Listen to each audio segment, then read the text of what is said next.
ये कहानी बिहार के एक पुराने शहर दरियापुर की है।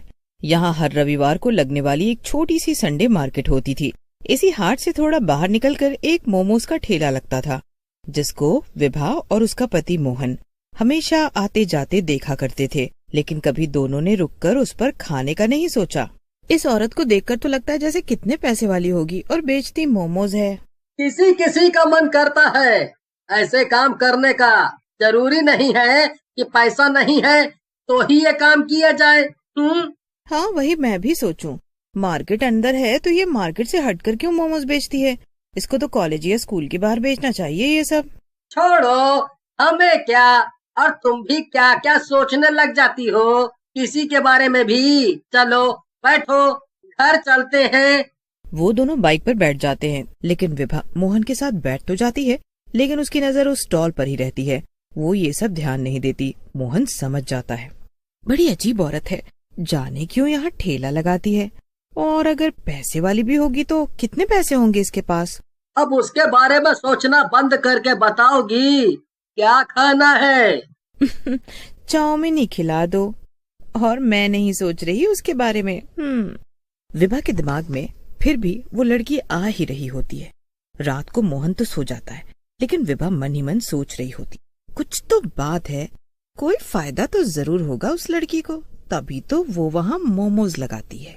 हमेशा लाल लिपस्टिक फैंसी कपड़ों में खड़ी रहती है। ऐसे कौन मोमोज बेचता है? क्या वो कुछ अलग डालती होगी अपने मोमोज में? अब सो भी जाओ विभा, कब तक सोचना है मोमोज के बारे में? अरे नहीं, मैं वो नहीं सोच रही हूँ। दोनों सो जाते हैं। कुछ दिनों बाद विभा गर्भवती हो जाती है। दोनों बहुत खुश हो जाते हैं। मोहन अपनी बीवी से बहुत प्यार करता है। मेरा ऐसी हालत में कुछ कुछ खाने का जी हो रहा है, क्या करूं? अरे ये क्या सोचना, मैं हूँ तो मुझे बताओ क्या खाना है। विभा मोहन को रोज कुछ लाने को कहती है और मोहन वो लेकर भी आता है। एक दिन की बात है, विभा की तबीयत कुछ ठीक नहीं थी। सुनिए, आज मेरा खाना बनाने का बिल्कुल मन नहीं है। क्या आप आज बाहर खा लेंगे और रात में ऑफिस से आते समय कुछ लेते आना? हाँ कोई बात नहीं, तुम आराम करो, मेरी फिक्र मत करो, बस बताओ तुम क्या खाओगी। हाँ, सही बोलूं तो मुझे उस औरत के ठेले वाले मोमोज खाने हैं। बस इतनी सी बात, मैं आज लेते हुए आऊंगा। तुम बस हुक्म किया करो मैडम, तुम्हारा नौकर हमेशा तुम्हारे लिए हाजिर है। क्या आप भी मेरे नौकर थोड़ी हैं? वो तो आज पता नहीं क्यों बस मन हुआ ये सोचकर कि वो अपने मोमोज में आखिर ऐसा क्या डालती है, क्या पता कुछ अलग स्वाद हो। मोहन विभा की ऐसी बात सुनकर जोर से हंस पड़ा और विभा से विदा लेकर ऑफिस चला गया। ऑफिस से आते समय उसको मोमोज का ठेला दिखाई दिया। क्योंकि विभा प्रेग्नेंट थी तो मोहन लंच लेकर भी नहीं गया था। उसको भी बहुत तेज भूख लगी थी।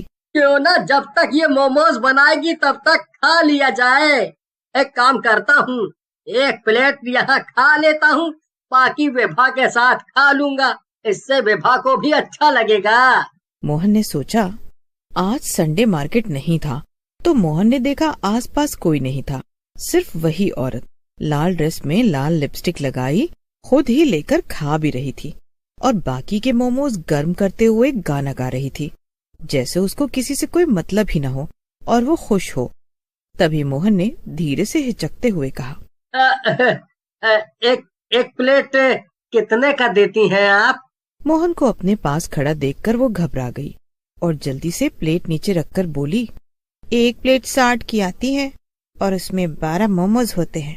ठेला देखकर तो लगा था मानो कितना ही महंगा देती होगी, लेकिन ये तो बहुत सस्ता है। ठीक है, तो 2 प्लेट आप पैक कर दीजिए घर ले जाने को, और हाफ प्लेट आप हमको अभी खाने के लिए दे दीजिए। मैं 2 प्लेट तो पैक कर देती हूँ, साथ में 1 प्लेट ही आपको खाने को दे देती हूँ। आज आप मेरे पहले ग्राहक हो तो हाफ प्लेट मेरी तरफ से मुफ्त। मोहन लड़की की बात सुनकर खुश हो जाता है। लड़की फिर से गाना गाने लग जाती है। हवा तेज हो जाती है। मोहन अपना फोन निकालता है, लेकिन उसमें बिल्कुल नेटवर्क नहीं होता।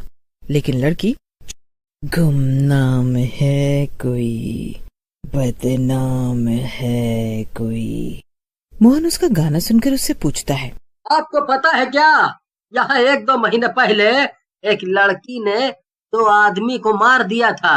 मोहन को लड़की की ये बात बहुत अजीब लगती है, लेकिन वो सोचता है, जल्दी से मोमोज खाकर घर चलता हूँ विभा के पास। ये रहे सर आपके गर्मा गर्म मोमोज, वो भी फुल प्लेट। आप ये खाओ, तब तक मैं घर के लिए मोमोज पैक कर देती हूँ। लेकिन बस एक शर्त है सर, मोमोज आपको सारे खाने पड़ेंगे।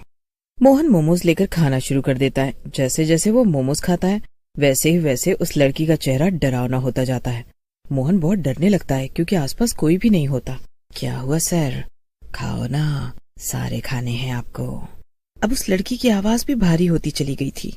तभी मोहन की नजर उसके पैरों पर पड़ती है। वो उल्टे होते हैं, लेकिन मोहन ऐसा दिखाता है जैसे उसको कोई फर्क नहीं पड़ रहा। लेकिन तभी मोहन की नजर मोमोज पर पड़ती है। उसके मोमोज में बहुत सारे कीड़े चल रहे होते हैं। तभी वो लड़की की तरफ देखता है। वो अब तक चुड़ैल बन चुकी थी। बोला था ना सारा खाना है, ऐसे छोड़ क्यों दिया? मोहन उसकी बात का कोई जवाब नहीं देता। मोहन उसकी कोई बात नहीं सुनता और अपनी बाइक स्टार्ट करता है और वहाँ से निकल जाता है। लेकिन बाइक वहीं वापस आ जाती है जहाँ वो चुड़ैल खड़ी मुस्कुरा रही होती है। तू अपने पैक किए हुए मोमोज को तो लेकर ही नहीं गया, ये भी तो ले जा। चुड़ैल उसकी तरफ बढ़ने लगती है। मोहन फिर से बाइक स्टार्ट करता है, फिर वहीं आ जाता है। क्या हुआ, और मोमोज खाने हैं? मोहन डर के मारे रोने लगता है। वो जहाँ से भी जाता उसके सामने वही चुड़ैल आ जाती। वो बहुत थक जाता है। कब तक चलाएगा, अब कुछ नहीं हो सकता। फिर एक अलग सी ही आवाज में चुड़ैल बोलती है, आपने अपने मोमोज तो खाए ही नहीं सर। मोहन बहुत चिल्लाता है, बेचारा, ये सब तेरे ही मोमोज हैं, खा ले इन्हें, खा ले। लेकिन मोहन एक बार फिर हिम्मत करके अपनी बाइक शुरू करता है। वो बाइक चलाते हुए आंखें बंद कर लेता है। तभी उसको सामने से 2 पुलिस वाले दिखाई देते हैं। वो उसको बुलाते हैं। अरे ओ जी, ऐसा कौन बाइक चलाता है? लगता है इसने पी रखी है सर। क्या हुआ है तुझे? पी रखी है क्या? पता है ना, पी कर गाड़ी चलाना मना है। मैंने नहीं पिया है, मैंने चुड़ैल के मोमोज खाए हैं, वो मुझे मार देगी। ये क्या बहकी बहकी बात कर रहा है? मैं सच कह रहा हूँ, मैं आपको उसका ठेला भी दिखा सकता हूँ। मोहन पुलिस वालों को उस जगह पर लेकर जाता है जहाँ वहाँ मोमोज वाली होती है। लेकिन अब वहाँ पर कुछ भी नहीं होता और ऐसा लग रहा था जैसे वहाँ पहले कभी कुछ था ही नहीं। मोहन को यकीन नहीं होता अभी जो सब हुआ वो एक झूठ था। मोहन की हालत अब बहुत खराब हो चुकी थी। उसकी तबीयत के साथ साथ उसका मानसिक हालत भी बहुत खराब होने लगा था। दोनों पुलिस वाले व्यवहार के बहुत अच्छे थे। उन्होंने मोहन से कहा, चलो मैं तुम्हें तुम्हारे घर छोड़ देता हूँ, यहाँ कब तक ऐसे परेशान रहोगे? मोहन पुलिस वालों की बात मान लेता है, घर पहुँच जाता है। घर पर उसको जैसे ही विभा देखती है रोने लगता है। क्या हुआ जी आपको? किसी ने कुछ किया क्या? किसी ने आपको मारा क्या? विभा बहुत घबरा जाती है। उसने मोहन को ऐसे बेबस कभी नहीं देखा था। जी आप लोगों का बहुत बहुत शुक्रिया जो आप इन्हें घर तक लेकर आए। पुलिस वाले चले जाते हैं। विभा मोहन के पास जाती है और बैठ जाती है और पूछती है। मोहन रोते रोते उसको सारी व्यथा बता देता है। मुझे लगता है उसमें कुछ तो गड़बड़ है, पर इतनी बड़ी गड़बड़ मैं तो आपको वहाँ कभी नहीं जाने देती। अगर मुझे पता होता, मेरी ही गलती है ये सब। अब आप कभी उस रास्ते से मत जाइएगा। आप मुंह हाथ धो लीजिए, मैं अभी खाना लगा देती हूँ। मैंने मैगी बनाई है, आज वही खा लेते हैं। कल से मैं घर पर ही खाना बना लूंगी। मोहन उठकर अपने वॉशरूम में चला जाता है। मुंह धोते हुए उसकी नजर शीशे पर पड़ती है। शीशे पर खून से लिखा होता है, सर आपने पूरे मोमोज नहीं खाए हैं ना? मोहन की नजर एकदम से विभा की लाश पर पड़ती है, जिसको देखकर मोहन को हार्ट अटैक आ जाता है और वो भी मर जाता है।